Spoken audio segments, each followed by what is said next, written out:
We are here today. We have our very special guest, Michael Urie. He is the star, the titular role in Richard II coming up with the Red Bull Theater, and that opens next week on October 28th, running through November 30th. Michael, it's a pleasure to meet you and pleasure to Thank have you. you with us here today. Oh, my pleasure. Thank you so much, Rodney. Now, Michael, you are a busy bee. We were trying to nail down a time to chat with you, and you are so busy with your rehearsals. Before we get into some of the actual content of what's happening with Richard II and some of your past history, just the life of an actor. You're a week away from opening the show, and how many hours a day are you guys rehearsing to get this ready to Well, go?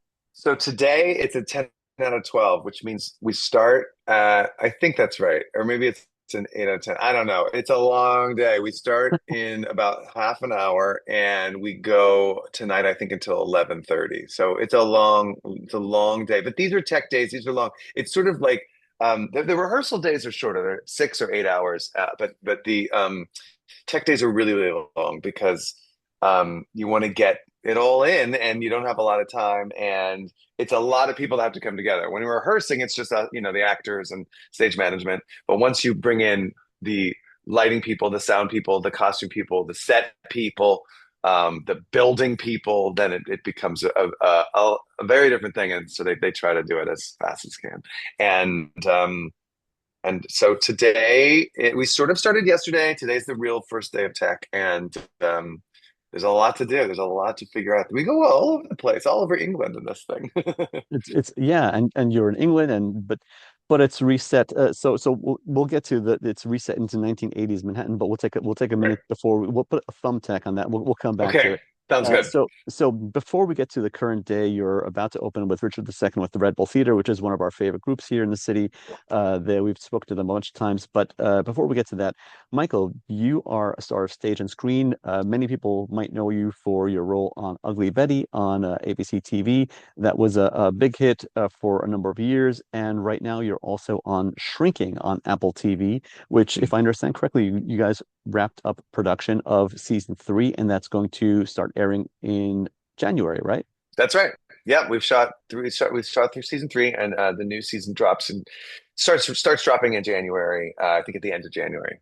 Okay, fantastic. So you've been Yeah. on TV, you've been on film, but stage seems like it has always been your home. You went to Juilliard. That's where you did your training, right? Yeah, I went to Julliard um and I became told when I got out of Julliard, I really thought all I want to do is Shakespeare.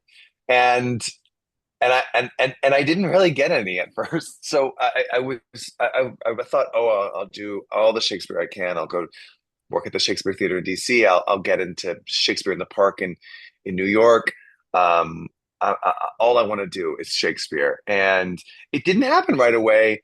Um, but then I got on TV, which was crazy. I started getting these TV parts, and listen, no complaining. TV is amazing. It gives you all kinds of notoriety and money, and just it really helps if you want to be a theater actor to have been on television. Take it from me. Um, and so I actually when Ugly Betty happened, I had finally gotten my Shakespeare job. I've been looking for a Shakespeare, trying to get a Shakespeare doc, and I had this amazing opportunity to go do Othello, Titus Andronicus, and A Midsummer Night's Dream in rep at the Old Globe Theater. Amazing. And actually, Othello was directed by Jesse Berger, the artistic director of Red Bull.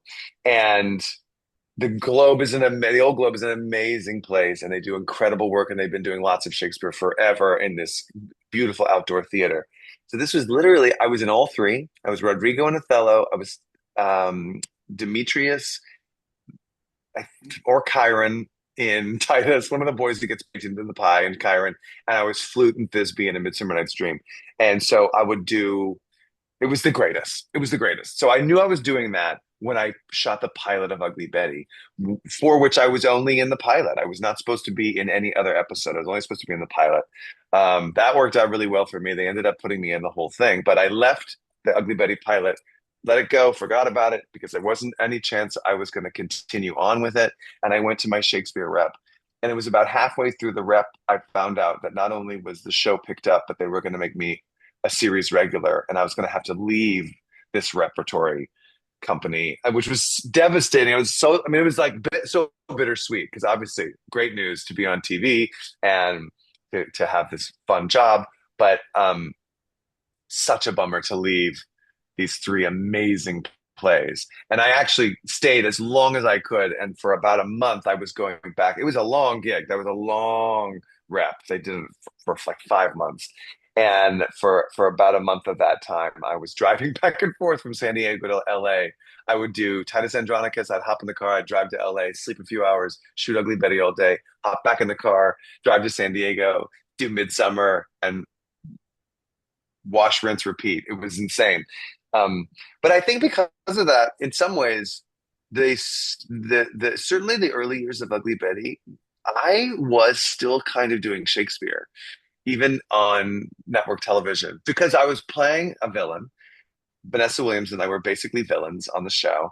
We eventually became three-dimensional characters, of course, but we were sort of villains on the show. And like a villain in Shakespeare, like Iago or Richard III, we were characters who would say what we were going to do, then you'd see us do it, and then we talk about having done it. And I sort of loved that. And I was like, this is like, and I had been playing these three very different characters um, in the Shakespeare play, and it really informed Ugly Betty, which was really so. I always sort of think of Ugly Betty as being Shakespearean, and certainly that first season when I was going back and forth doing both, they really informed one another in a very cool way. That's fantastic. And that's really the ideal transition back and forth between stage and screen, where Oh you're my gosh, literally day to night. You're doing you're shooting by day and you're performing on stage by night. How do those totally. muscles differ of you're using the same category of the things you're doing of the say the evil thing I'm going to do the evil thing and talk about Yeah. it. How do the muscles of performing on stage versus performing on screen differ? And how do you not get yourself all perplexed going from one to the other within the course of 24 hours? Well, I was told sometimes to do less on camera, because obviously in a 700 seat outdoor theater, you're going pretty big, You're huge. and yeah, pretty huge. And in the close up for ABC, you got to put it all within the frame. You got to keep it in the frame. And what's crazy about the camera, and I was still learning about the camera at that point. I know a lot more now than I did then. Um, but the camera sees everything. So often all you have to do is think, and the camera will pick it up. If you think something, it'll see it. I had a really interesting we had a really interesting teacher at Julliard who came in as a guest to do some on-camera stuff with us. And we did a scene and he was like, this is all way too big. We were like doing a scene from a play and he was like, this is way too big. This is way too big. And he had us all, he was like, everyone scoot up. So the entire class sat right in front of us. They all scooted up. It was a scene on a bench. He's like, everyone scoot up and sit as close as you can to the two actors doing the scene. And he was like, okay, now play to this audience. And so in a lot of ways, you're playing to an audience on camera and on stage. And it's just that they're in a different place. And if the audience can only see this much of you, that's all you have to do. All you have to use is this much of you because the rest of it's not going to work. And if you're acting here for 700 people, then it's going to be very strange. And vice versa. If you're on stage acting for 700 people, but you're only giving them this much, then those people aren't going to see it. Maybe the front row will see it. Right. And so in our play right now, we're in the Astor Place Theater, which is just under 300 seats on a very intimate setting. So it's somewhere in between, it's like somewhere in between all that. Absolutely. So let's jump into it. So now you're in Richard II. and that's coming up on October 28th with the Red Bull Theater. You've done some work with them in the past, both with Jesse Berger back in the day, and also you did some other work with them more recently. But this is you are the king. You're the titular role here. Yeah. Tell tell me about how this came about, what we're looking forward to. It's set in the 1980s. How that's the big change from when it was originally set.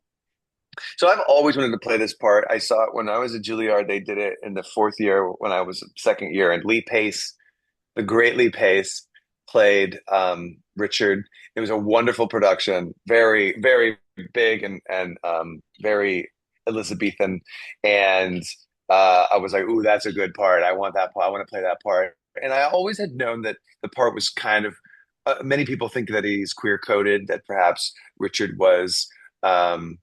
Gay King, had men on the side, and I thought that was really interesting. And I play a lot of gay characters, and I thought, if there's a gay character in Shakespeare, I want it under my belt. I want to have done it. I love Shakespeare, and I love portraying queer characters. I think there's so much there.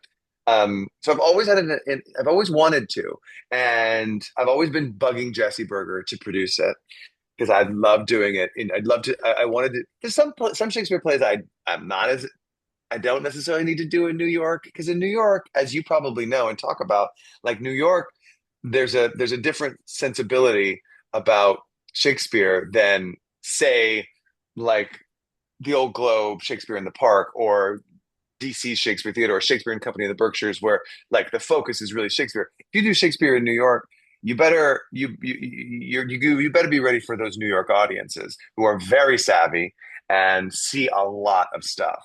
So I was not interested in bringing Hamlet to New York, but I was interested in bringing Richard II because this is a play people don't get to see very often. And this savvy New York audience that's going to come see this. First of all, the Red Bull audience is so devoted and so smart.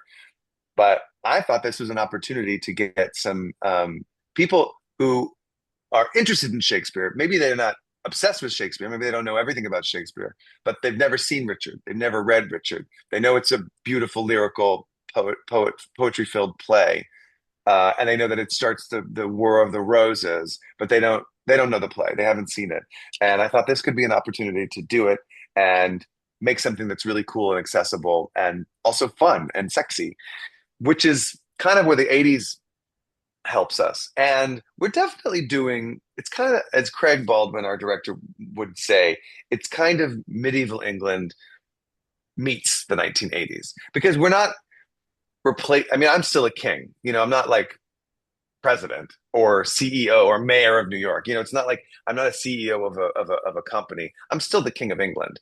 And we still talk about the places in England. It just has a real 1980s New York aesthetic to it.